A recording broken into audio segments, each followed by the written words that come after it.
complejo, ¿verdad? Pero importante discutir aquí con un grupo de profesionales que estamos seguros les va a ayudar. Después de estos reportajes de la semana pasada sobre déficit que le presentamos en el programa, aparte de entender que no es una enfermedad sino una condición, también nos quedamos con la sensación de que muchos padres continúan con dudas y temores sobre este tema. Por eso, para hoy retomamos algunas de las consultas más frecuentes que nos hicieron durante esta semana, y para darle respuesta invitamos a la terapeuta académica Dulce Sangil y al psiquiatra Max Figueroa. Primero les doy la cordial bienvenida. ¿Cómo está, Dulce?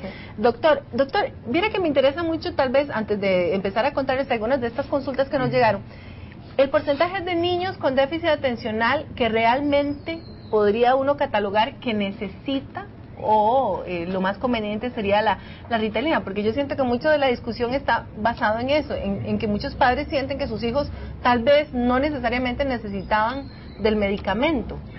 Es una pregunta muy interesante. Tomemos en cuenta que se habla de que un 7 a un 10% de la población escolar tiene un déficit atencional. Esos es más o menos los números que manejan en la mayoría de los países que han hecho estudios al respecto. De este porcentaje se habla de que alrededor de un 60 a un 70% de las personas que vayan a ser medicadas van a tener una buena respuesta a la medicación. Ahora, que todas estas personas, digamos el 10% de los niños escolares vayan a requerir de una medicación, no.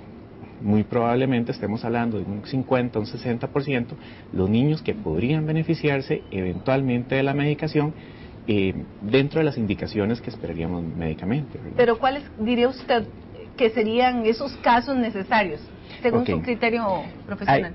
Existen varias cosas que me llaman mucho la atención. Por ejemplo, he escuchado mucho, y yo escucho que hablamos del tema de la medicación y el déficit atencional, y todo el mundo habla de hiperactividad y de inquietud y de impulsividad, y es cierto, porque el déficit atencional tiene 3 componentes: hiperactividad, inatención e impulsividad. Esos son los 3 componentes principales. Y digamos, una de las consultas más frecuentes es, bueno, si mi hijo no es hiperactivo ni impulsivo, ¿por qué lo van a medicar si él nada más es distraído o es inatento? Bueno, porque neurológicamente sí existen cambios que se han encontrado a lo largo de los años, los cuales demuestran unas conexiones cerebrales las cuales no permiten la comunicación de una sustancia llamada dopamina. La dopamina funciona para muchas cosas en el cerebro, dentro de ellas la transmisión de aquellos pensamientos relacionados con orden, con control, con regulación de algunas emociones. Entonces, desde un término teórico estricto, se supondría que todas las personas con déficit atencional deberían de mejorar con la medicación. Ahora, en la práctica, no necesariamente, porque existen diferentes severidades, diferentes discapacidades y personas las cuales van a tener más dificultades y otras menos dificultades. Entonces, por ejemplo, una persona a la cual está teniendo mucha dificultad probablemente vaya a ser quien requiera ser medicado, no aquella persona que tiene mucho apoyo a su alrededor y quien puede manejarlo mejor. Entonces, igual, cuando escuchamos los diagnósticos se habla trastorno por déficit atencional o síndrome por déficit atencional, y cuando uno habla de un trastorno es algo que trastorna, o sea, la persona no le va a ir bien ni en la casa, ni en la escuela, ni con los amigos. Doña Dulce, ¿usted qué piensa desde su perspectiva de terapeuta? Bueno, realmente no estoy de acuerdo con el doctor. He hecho mucha investigación al respecto y usted menciona de que esto es algo que científicamente se ve en el cerebro y que se han podido comprobar. Sin embargo, de acuerdo a la investigación que yo he hecho y los estudios, no ha habido nada 100% seguro que diga que esto es hay una deficiencia, que hay un carente en el cerebro. Entonces, más que nada son características que tienen tenemos un grupo de personas. Entonces, a través de los años, obviamente, se han visto que si medicamos a una persona que tiene estas características, el comportamiento va a mejorar. Inclusive, una persona que no tenga déficit de atención, usted le da el medicamento y va a tener una mayor concentración, una mayor energía para trabajar y focalizar su desempeño, lo que tenga que hacer. Entonces, básicamente, pienso que se ha creado a través de los tiempos, a través de los años, ya la gente se ha quedado enfocada de que esto se está tratando como una enfermedad y estamos experimentando con una población infantil. La gran mayoría de los medicamentos han sido probados con una población adulta, no con una población infantil, y siento que muy fácilmente ya se está medicando. Inclusive en uno de los comentarios que ustedes les mandaron en Facebook, decía una educadora, me llamó mucho la atención, una educadora de enseñanza especial nos comentaba que ella le preocupaba todo esto, pero que sin embargo el Ministerio de Educación exigía que todas aquellas personas que se sospechaba que tenían estas características debían ser mandadas a un neurólogo, a un psiquiatra, para ser tratados, obviamente, con medicamento. Yo investigué y aquí tengo, que se los puedo dejar para que luego ustedes lo pasen o para que la gente lo pueda accesar en la página, la ley de 7.600 en ningún momento dice que como educador usted tiene que medicar a un alumno o que mandarlo a un neurólogo, inclusive ni a un psicopedagogo. El mismo educador es el que tiene que darse cuenta de las necesidades del alumno. Y hoy queremos ver algunas alternativas que también usted como madre y como profesional pueden tener para ayudarle a su hijo si tiene, o hijo o hija, si tiene déficit atencional. Pero como les decía, hay muchas consultas que tenemos que darle respuesta, que reúnen las inquietudes de nuestros amigos que nos escribieron en la web y también en el Facebook.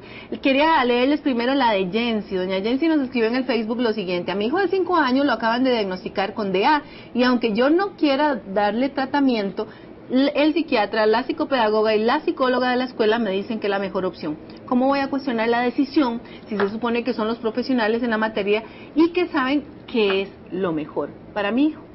Esa es la inquietud de Jensi. Yo quisiera escucharles a ustedes. Muchas gracias.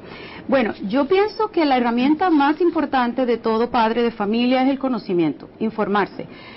Aunque uno va con profesionales y el profesional nos da un consejo u otro, yo creo que la vida de mis hijos está en mis manos y es de mí. Soy yo la que tengo que asegurarme que lo que me estén asesorando es la mejor opción y averiguar si hay otras opciones. A través de los años, de 18 años de experiencia, lo he podido ver que si hay un problema y no culpa a los padres. Es muy frustrante el que ellos se sientan que los profesionales, que se supone que son los que le dicen a uno qué se debe hacer, nos estén aconsejando algo y usted no quiere. Pero infórmese y averigüe qué otras opciones hay. Hay muchas opciones. Yo como madre lo experimenté. Con mis 3 hijos lo experimenté. Es una presión muy grande que ponen las escuelas con uno. Mis 3 hijos tienen DA, el mayor 30, 25 y 22. Y nunca utilicé el medicamento porque siempre investigué la otra opción para que no se les medicara por el hecho de todos los efectos secundarios que esto ocasiona. Entonces sí hay formas de sacarlos adelante. Doc, ahí entramos a 2 temas. Primero, lo que usted recomendaría como el caso de Jensi, pero la otra es todos los efectos secundarios, es lo que a los padres más nos aterra. Veamos primero la parte de la pregunta que nos hizo Jensi y luego vemos la otra parte. He de decir que estoy de acuerdo con doña Dulce. Hay algo muy importante y yo creo que no tenemos que perder la perspectiva, y esto no se trata de que es algo que amo o que odio o que esto es blanco o negro. Porque la verdad es que no existe un caso blanco-negro donde yo me voy a ir de cabeza y voy a decir, bueno, esto es lo correcto, esto es lo incorrecto. Somos seres humanos y como seres humanos todos tenemos diferencias y todos nos manejamos diferente. De tal forma, por ejemplo, si vemos el caso de un niño de 5 años y yo venía pensando desde hace días, yo vengo con este pensamiento y son 3 cosas. 1, en los últimos años el sistema educativo ha cambiado y en los últimos años lo que yo hacía en kinder y en primer grado no es lo mismo que están haciendo mis hijos en kinder en este momento. Por ejemplo, cuando yo estaba en kinder yo recuerdo hacer bolitas y pegarlas aquí, boquitos. En este momento a mis hijos les están enseñando los trazos para empezar la escritura. Cuando yo tenía 5 años yo pasaba 60-70% del día jugando, ahorita ellos pasan 60-70% del día en una institución educativa, lo cual cambia mucho la perspectiva en la cual nuestros hijos están siendo educados. Igual yo tenía acceso a salir, ahora muchos de nuestros hijos tienen que estar en casa todo el día, entonces ese es uno de los puntos.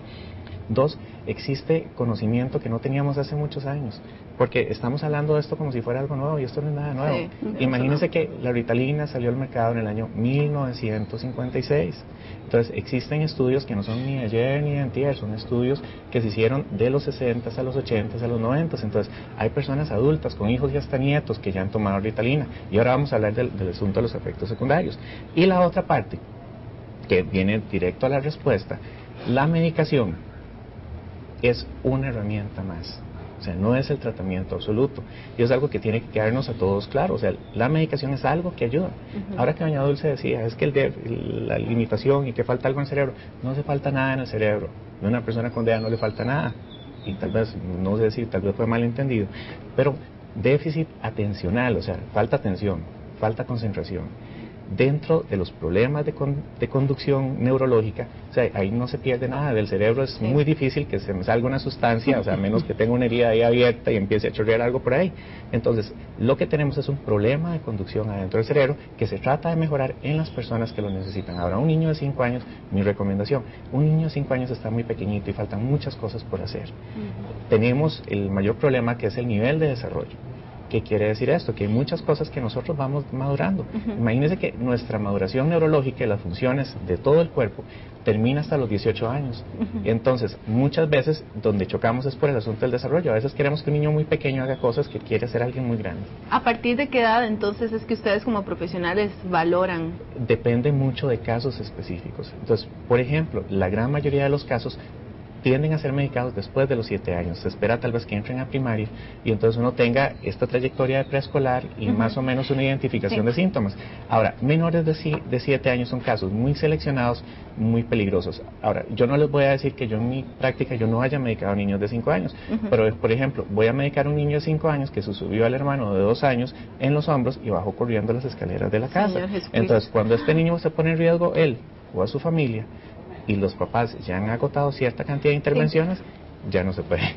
Doctor, muy puntual, hábleme de esos efectos secundarios, que es lo que yo creo que, insisto, a los papás más nos asusta. Efectos secundarios, número 1, como cualquier otra medicación, y yo creo que aquí se nos estamos saliendo un poco de perspectiva, acetaminofén, ibuprofén, las anticonceptivas, ya ni pensando en anticonceptivas. ¿Cuántas mujeres en este país no toman anticonceptivas y no se preocupan si van a tener una trombosis venosa profunda o si están fumando simultáneamente y van a tener problemas cardiovasculares severos y les va a dar un infarto más jóvenes?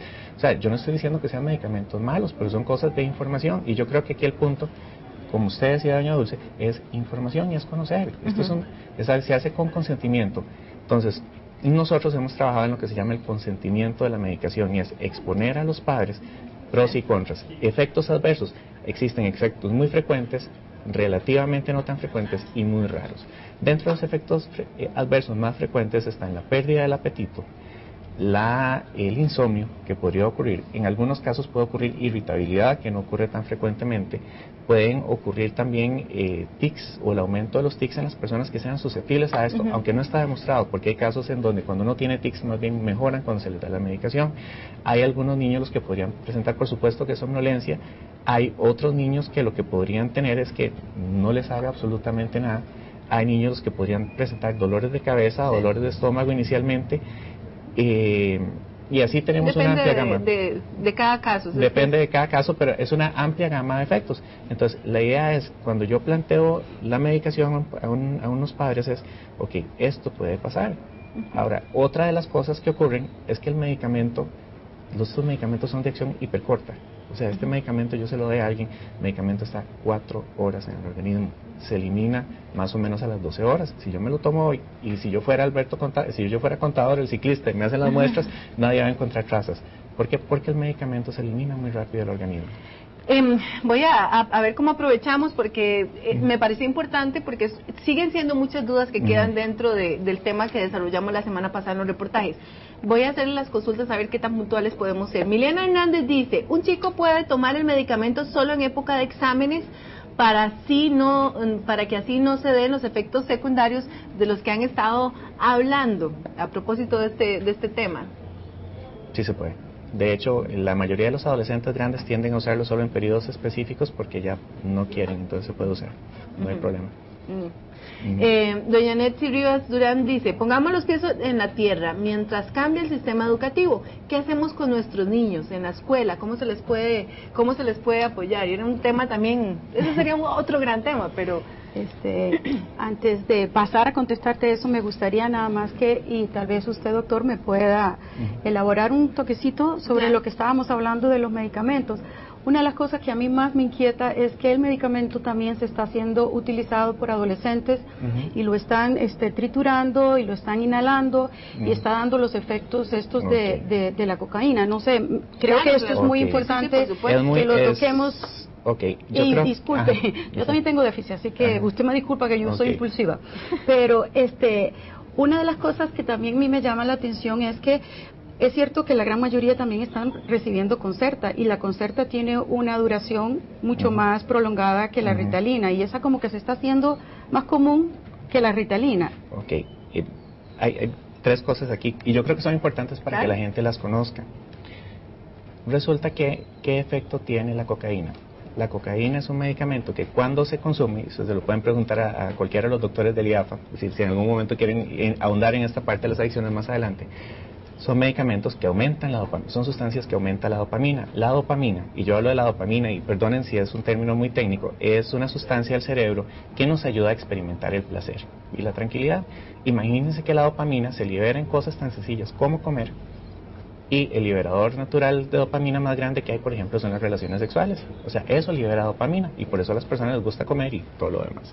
Resulta que en el déficit atencional, como la dopamina está alterada, pues estos medicamentos anfetamínicos no aumentan los niveles, nada más regresan los niveles normales de dopamina que la persona se supone que tenga. O sea, aquí no estamos hablando de que suben la cantidad.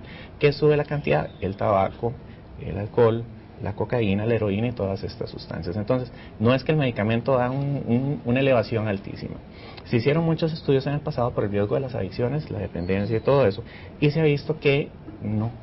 O sea, este medicamento no funciona como dopamina, como la cocaína, y no tiene potencial adictivo a ese nivel. O sea, como les digo, comer puede ser adictivo. O sea, aunque lo trituren, aunque hagan un montón de cosas, y igual me voy a reservar no decir más, para no darle más ideas a la población mundial.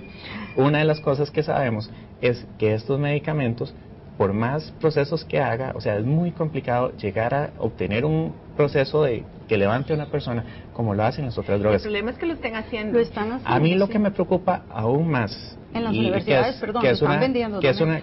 Lo que pasa es que la gente va a agarrar jarabe para la tos y va a hacer cosas. Pero el asunto es, sobre todo, y a mí lo que me preocupa, por ejemplo, es el comercio ilegal, y es el mercado negro, y entonces, no, yo soy testigo que en las universidades se utiliza demasiado. Existen medicamentos que no son anfetamínicos que también funcionan, ¿verdad? Existen otras alternativas. Me parece muy importante lo que doña Dulce dice, para que sea un tema que también se discuta con los hijos grandes, porque también siempre insistimos en que el déficit, el DA, lo enfocamos, pobrecito mi chiquito pequeñito, pero se nos olvida que los chicos grandes también necesitan de esa guía. Te contesto lo que por favor, íbamos, que es un gran tema, lo del sistema educativo que a muchos padres les preocupa. Sí, yo siento que si estudiamos un poquito las características de estas personas, las que tenemos déficit de atención, podremos como educadores concentrarnos más en qué forma ellos pueden aprender más fácilmente. Somos personas de ver el todo, somos más didácticas, somos más de cosas concretas. Entonces, no se trata de que una profesora ahora tenga que ser especialista para trabajar con esta población. Simplemente, al ser usted más creativa y llegarle a los 5 sentidos, va a beneficiarse no solo los que tienen el déficit, sino también los que no tienen el déficit. Yo tengo algunas cositas que me gustaría como así muy rápido enseñarles. Que esto también nos va a dar para responder la consulta de don Elías Arroyo, que nos decía, a veces son incontrolables en las casas y en la escuela, porque no se quedan quietos. Si no es con Ritalina, ¿qué consejos alternativos nos pueden dar? Esos pueden ser prácticas alternativas. Definitivamente. Dicen, es un decir, no es nada teórico, ¿verdad? Pero los educadores con déficit de atención son los ideales para los alumnos con déficit de atención, porque no son monótonos, están brincando de un lado para el otro. Pero bueno, no sé si recuerdan, voy a quitar este de acá. El famoso libro Cocorí que tenían antes que leer, yo creo que ya no lo tienen que leer. Obviamente un niño con déficit de atención pues se va a aburrir rápidamente el tener tantas hojas que leer. Entonces nosotros, una de las cosas que hicimos fue que agarramos el mismo libro, se lee la historia, la escuchan, y después aquí lo que tenemos es nada más que cada dibujo representa las historias. Entonces cuando tú cuentas la historia, el alumno va hablando de lo que pasó, y es lo mismo que están en las letras. Entonces, al hacer yo una asociación de dibujo, de imagen con las letras, ya me voy a acordar de lo que supuestamente es más difícil ponerse a leer uno como padre. Hacer más visual. Hacer más visual. Y otra cuestioncita por acá rapidito, es esta. Esto es para secundaria, es un texto sobre estudios sociales, que hay tanto material que tenemos que leer. Una de las estrategias que yo siempre utilizo con mis alumnos es que no se memoricen, que no estudien y no se lean las palabras por sí solos, sino que más bien lo que ellos tienen que hacer es que lo leen y luego lo resuman, pero por medio de dibujos. este es el párrafo. Téngamelo ahí para que lo vean. Este es el texto. Y si te fijas, nada más que te voy a leer un pedacito acá para que veas la relevancia que tiene con el texto. En esta etapa de la conquista sobresalieron las expediciones de Juan de Caballón, está montado un caballo para que me acuerde que Caballón, Juan Vázquez de Coronado y Perafín de Rivera. Juan de Caballón salió de Granada, por ahí creo que hay una Granada, en 1561 a Cenicoya. En su ruta usó el camino de Valle, Río, Tempisco, recorrió las cercas del mar y zonas montañosas hasta al sitio identificado en la actualidad como Chomes, por ahí estás. Luego se traslada a lo que hoy conocemos como Orotina, ¿ves el oro y la tina?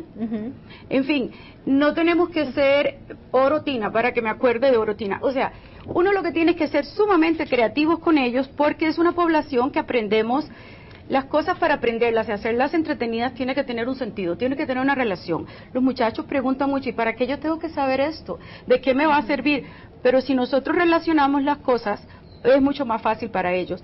Y uno de los problemas principales que tienen los estudiantes es a la hora de hacer los exámenes, que no terminan los exámenes, que es muy largo el examen. Sin embargo, creo que ahí lo que está haciendo falta es un poquito de conocimiento en la forma a la hora de elaborar exámenes. Cuando tenemos un alumno que tiene déficit de atención y tenemos, por decirte dos cosas, aquí hay un texto que tienen que leer y luego contestar las preguntas. Vamos para que lo puedan ver en detalle porque es el típico examen. Montón de libros. Entonces, fuera de que me tengo que leer todo esto, y digamos que es aburrido el tema, que casi siempre es para ellos, atrás vienen las preguntas. ¿Usted cree que un niño con déficit de atención, yo me voy a acordar, o sea, esto es meramente forma de elaborar el examen. O sea, un examen jamás debe de tener, bajo ningún contexto, no solo con los del déficit, lo que tengo que leer en una página y lo que tengo que contestar en la otra. Esto es terrible para ellos. Como padres de familia, si observamos este tipo de errores, nos daremos cuenta que la gran mayoría de las veces los exámenes que ellos sacan malos no es reflejo de conocimiento, sino de distracción. ¿Me explico? Entonces, el subrayar, el hacer un examen correcto. Un examen donde estamos trabajando con decimales, ¿cómo se les ocurre poner número 1, punto, y ponemos el decimal?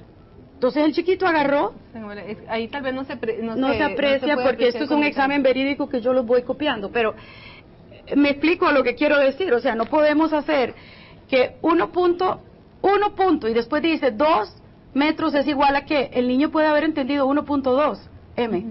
Y ya las respuestas están malas. Entonces, claro, los tiene malos y el padre de familia, el profesor, que no analiza los errores, dice, necesita tutora de matemáticas. Realmente no es eso. Eso como algunas alternativas muy prácticas, que es entonces tener una comunicación más cercana con los maestros, ¿verdad? Que uno como padre tiene derecho para ir y solicitar. No que lo traten diferente, y se lo digo también porque he conocido muchos casos, ¿verdad? De niños que simplemente los aíslan del grupo normal, ¿verdad?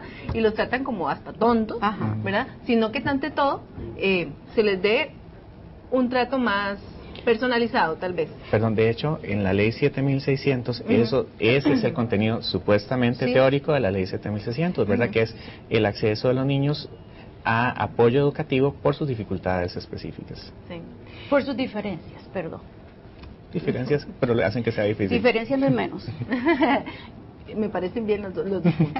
Doña Damaris Morales, vea qué interesante, doctor. Yo creo que esto me la tiene que contestar. Un doctor me dijo que el déficit era hereditario congénito,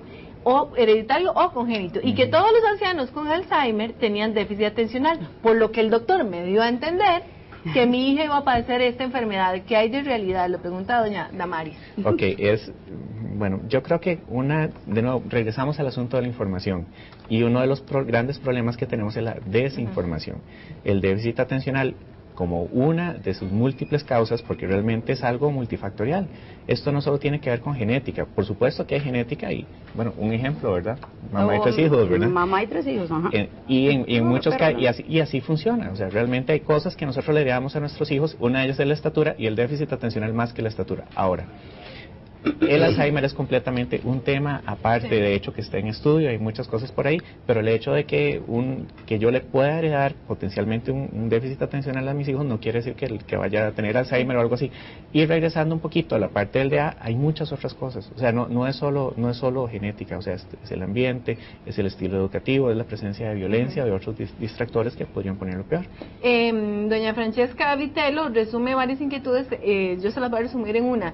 ¿Qué pasa cuando los niños con déficit atencional crecen? Que también es otra gran duda de los padres. ¿Qué va a pasar con mi hijo que tiene ahora déficit atencional? Va a ser una persona creativa, increíblemente. Y si aprende a canalizar toda esa energía y toda esa distracción, se va a convertir en una persona que puede hacer más de una cosa a la vez. Yo he conocido padres de familia que me traen a los hijos a ser diagnosticados y descubren a través de sus hijos que ellos también lo tienen y no se dan cuenta de que ellos hacen un sinnúmero de cosas a la vez. Claro. Entonces, Velvet Retana, ¿qué método de estudio puedo utilizar con mi hijo que fue diagnosticado hiperactivo pasivo con déficit atencional? Que es también la otra parte, ¿verdad? Los pasivos. Es muy interesante porque es una contradicción, porque o son hiperactivos o son Yo pasivos, iba a ¿verdad? decir yo cómo. O sea, o es una o es la otra cosa, ¿verdad? Así lo mismo. Yo creo que una de las cosas que no hemos visto es para los niños con hiperactividad es actividades en las cuales puedan liberar esa energía que tienen. Una de las cosas es que yo no los puedo tener encerrados y tampoco puedo pretender que ellos todo el día estén tranquilos. O sea, necesitamos fomentarles actividades donde ellos vayan a gastar estas energías.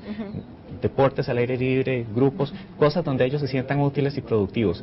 Desde el punto de vista académico, yo creo que es muy importante entender cómo aprende cada niño, porque todos aprenden diferente. Hay quienes tienen una memoria visual, hay otros que son más prácticos, hay otros que son más auditivos, hay otros que necesitan que les lean, ¿verdad?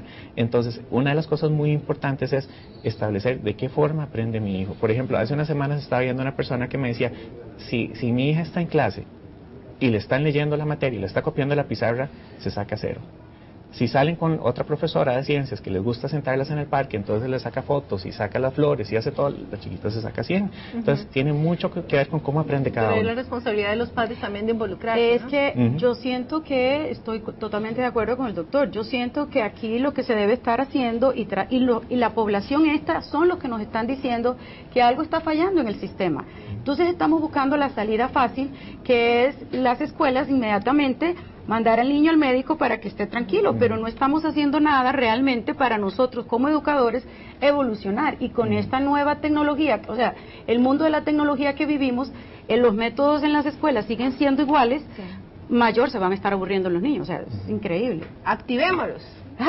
Hay que ocuparlos. Hay que ocuparlos. Muchas gracias a Dulce Sangil, terapeuta académica, y también al doctor Max Figueroa, psiquiatra, por tomarse el tiempo de venir a conversar pues con nosotros en este buen día. Esperamos con esta charla ayudarle a la mayoría. Les recuerdo que esta entrevista usted la puede repasar en www.teletica.com/buen día o también en el Facebook. Esperamos de verdad haber aclarado muchas de esas dudas que los padres, a pesar de que el déficit es de tantos años, siguen teniendo.